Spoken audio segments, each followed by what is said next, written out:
Welcome into Power Plays presented by Bet365. I'm Tim Kalinowski, joined by Michael Leboff and Nick Martin. The three of us make up Line Change, Action Network's NHL betting podcast. And we've talked a lot about the games in the playoffs. And right now, looking to the weekend, we have looked to be a finality and then the beginning of a new one. At least that's what we know for sure as we record this. We'll have Game 7 Bruins Leafs. The Bruins a favorite on home ice. I've heard some people call this a ghost off, a demon off. Both these teams have a lot of skeletons in the closet when it comes to playoff success as of late. And I don't know quite where to pick a side. I think the number leads me one way. And Nick, I feel like that's where you're going to be going with this. Yeah, that's exactly the way I'm seeing it. I'm quite surprised that Toronto is plus 120 underdog in this game. I think it's much closer to a coin flip. I predicted to you guys that I thought it would open with the Leafs at plus 105. I'm surprised it's not there, given the way that this entire series has been contested, and specifically the last two games. The Leafs gave up absolutely nothing at even strength the last two games. I think we know the Bruins are probably going to play better than they have in those two, you'd have to think. But I also just can't see how this number makes sense. I think we know that this is going to be a super low event game, really tightly contested, probably a lot less power plays than we saw in the first four games of the series, like we've seen in games 5 and 6, which has helped the Leafs hide what's been their greatest flaw, where they're getting absolutely nothing on the power play, and the Bruins have been crushing them with their power play. But we know that games are going to be more tightly wrapped, or more loosely wrapped, I guess you might say, as they get further on. So if you're going to just make this into a very tightly contested special or even strength game, I don't really see how really either team would be priced the way that Toronto is. The Bruins obviously have a big edge in goal, but Woll has been really solid. So I think the plays are the Leafs and the under. I think that we're just going to see a complete coin flip. I think something like 2-1 makes a lot of sense either way. And it's just at this point, I think we know what we're going to see out of this series. Maybe the Bruins generate a little more, but I don't really think it's going to be drastically different than game 5 and game 6. So to me, it just feels like the case is pretty clear for the Leafs and the under. Yeah, and I think you're right in that direction. I don't know how you could watch these last two games and then be rushing to the window to go bet the Bruins at that price, laying it. I don't see how there could be two-sided action here, and maybe that's why I'm wrong. And I think that's kind of indicative of the way to look at a lot of things in this series, where it's like, okay, the Leafs are 1 for 20 on the power play. You could be saying as a Leafs backer, hey, they still haven't gotten going on the power play and they're about to play a game 7. Or you, as a Bruins backer, you could be saying, their penalty kill has stifled the Leafs power play. So this feels like there's two ways to look at everything here. Leboff, I think you're staying away from picking a team here and looking more towards that staring contest, low event type of game that we expect here. Yep. Yeah, I'm going to go back to a bet that worked out for me in game 6, and that's for this first period to end 0-0, 0-0, scoreless, however you want to say it. It's already hit twice in the series, game 3 and then again in game 6. And with the way that both of these teams are, with the demons that you kind of noted before, not only do I think that their current form helps us here, but it's also the baggage and the narrative stuff, and the fact that neither one will want to go behind early and feel even like the walls cave in on them. So that should lead to what I think will be a pretty sleepy first period, or cagey first period, with both teams looking to sharpen up their defensive style and try to get into the game as it goes on rather than force the issue. I do expect a little bit of a push from Boston in the first period, just given how they've come out the last two games. But as Nick noted, like, the Leafs are just giving them nothing. The Leafs seem so pot committed to, hey, we're just going to clog up the middle, completely sell out to clog up the middle, knowing that this Boston team just doesn't have the game breakers to break us down, and we'll go from there, knowing that we have guys who, with the puck on William Nylander's stick or Mitch Marner's stick, like, they can be the ones to create the moment of magic needed to be the difference. So that helps us out here. And as Nick noted, like, the 5-on-5 numbers, even beyond the last two games for Boston, just haven't been very good. So they're not creating a lot at all. I don't expect that to change, barring a calamitous performance from Toronto. But even in their worst games of the series, it wasn't like the Bruins were dominating them at 5-on-5, getting chance after chance. It was just more like, they'd get one or two really quality chances off mistakes. And I just don't see that happening here. So I think 0-0 after one is a good bet. I actually think that betting this game to end 0-0 at a really long number is or the 60-minute exact score line to be 0-0 or to be 1-1 are worthy long shots too. A correct score 1-0. This game really does feel like it's going to be a white knuckle ride through all 60 minutes. Yeah, 8 p.m. start on Saturday night. It feels like we're going to be waiting even longer than that for this game to actually get going. So I'll add into just playing the three-way tie, just overtime in this one as well. I think we're all pretty much on the same page here. That it should be an exciting one and plenty of narratives to dive into once that one ends. So I guess we'll transition to Sunday's game, which is game one, the Carolina Hurricanes and the New York Rangers. It's weird how we could just have something so final for one team on a Saturday night and then new beginnings on Sunday. Carolina is a short favorite at the Rangers in game one, and they're a favorite to win the series. Nick, how are you looking at either game one and or this series? Yeah, I definitely don't think there's much value left with the Canes, or I should say none, to win the series. They're at -155 on Bet365. What I would rather do is take a small bet on game one with them at -115 and see how it goes. Yes, the Canes in specific have been one of the teams that actually has pretty notable home and road splits in the playoffs. But in general, we have seen that the home ice is being overvalued by odds makers consistently in this postseason and last postseason when teams went 42-36. I bet the first game in Carolina, we'll see the Canes like -145. So rather than play the series line, I think I'd just start with a small bet on the Canes, see how game one looks, and then go from there. I think that's the way you want to play this. Even a 1-1 split heading back to Carolina, you're not hating that you didn't just take the series line.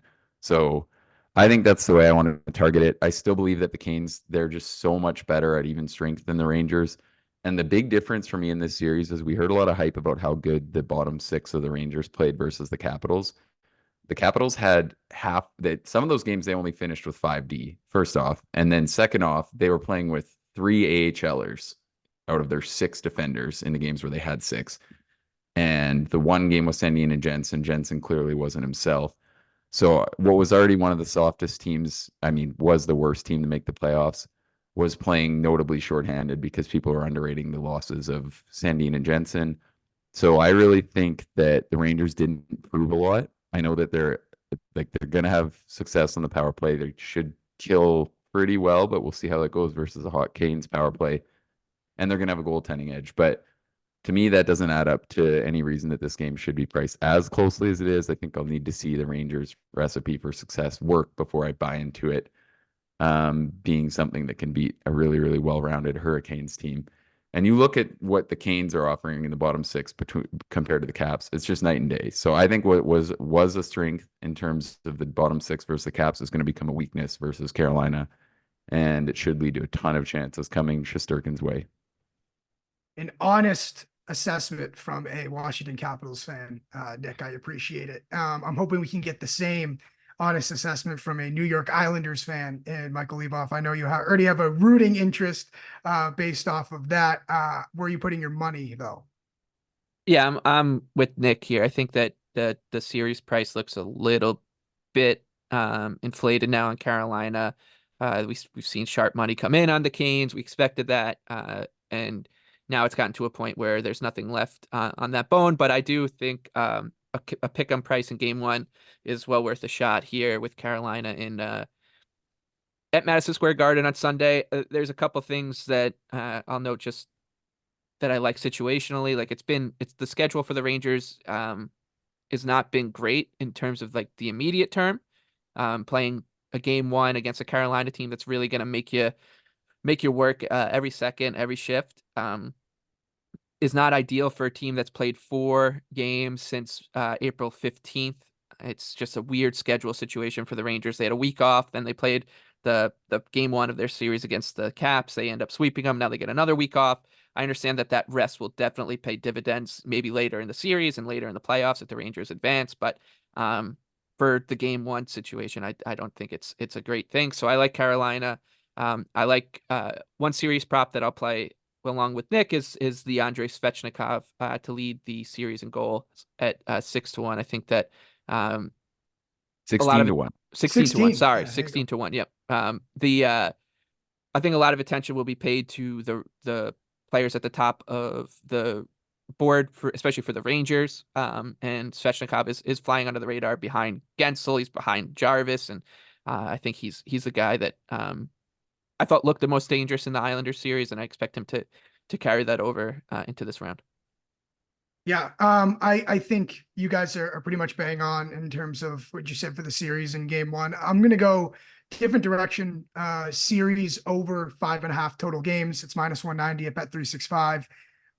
You could hear that and say, "Oh, it's a lot of juice. I don't really want that tied up." But I bet this in the Boston-Toronto series. I bet it in Vancouver-Nashville, and I just think that this series has just stalemate written all over it. You guys noted 5-on-5 and special teams. Carolina only beat the Islanders 9-8, 5-on-5. The Rangers beat Washington 7-5, 5-on-5. I know that's, that's kind of rockhead numbers, not necessarily advanced analytics there, but both teams are also top 5 in special teams in the regular season as well. So I just think the margins are incredibly small here. And you could bet series to end in game 6 at +200 and series to end in game 7 at +200.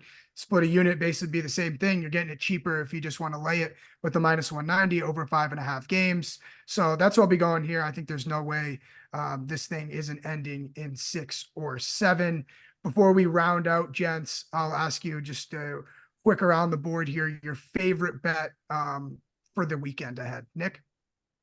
Honestly, I'm pretty split between the Leafs and the under in that game. I think if you really just wanted one, you could just split a unit between the two. But I'm actually just going to go with a full unit on both bets. I think that I'm surprised it's a total of 5.5 with limited juice to the under. I mean, game 7 unders are 41, 26, and 9 per our Bet Labs stuff. Typically, I don't even rate trends that much, but I think when we're like already watching the way this series is going and keeping in mind that generally game 7s tend to be come in far under the totals and odds makers don't quite respect how much the dynamic seems to change when you get into a game 7. I think that combines for a good bet there. And then, like I said, I think this is just going to be a pure coin flip. Really feels like you could see either team's game 7 demons extended. So I think you're getting a pretty good price to take a Leafs team that's been right there with Boston. Leboff, I'm going to make you walk around the mound for a minute here because I have to tell you that Power Plays is presented by Bet365, and Bet365 doesn't do ordinary. That's why you get more boosts with them than anyone else. Every day they power up the odds on hundreds of bets to give you a chance to win more. Bet365 boosts specific markets, your winnings, and even parlays, and they don't stop there. Keep an eye out for their biggest and best odds with the incredible Super Boost.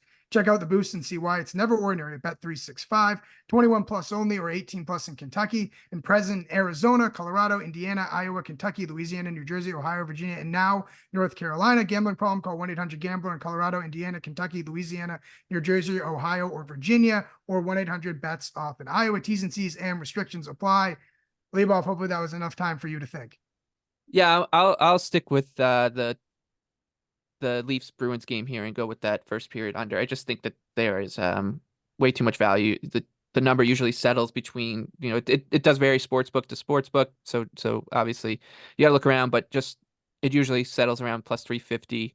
And that's where it's been around for the series. So I think that's just way too much value for this kind of game, considering as Nick said, how these first 6 games have played out, and now you add in the intensity and the anxiety of a game 7. So let's go first period to end scoreless, Boston and Toronto. Oh yeah, and I think we've built ourselves a little same game parlay here on this game 7. Yeah. Low scoring, maybe Leafs. First period game total. I think we have something going here with a little correlation. I will send us off with that series over 5.5 total games. Carolina, New York. I laid it out. I think that there's no way this thing is ending earlier than that. Margins are just too thin. Interesting to see how this thing plays out. Game 7. I'm going to be tailing all you guys with what you said there, but as a Bruins fan, I will say I wish this game was like 3 weeks from now. I don't want it to happen. Most people are excited for the game. I am dreading it. So enjoy all the games this weekend. Enjoy your bets. Good luck. Kentucky Derby, baseball, NBA playoffs. It should be another incredible first weekend of May. Just a reminder, Power Plays is presented by Bet365. Good luck, everybody. Enjoy the weekend.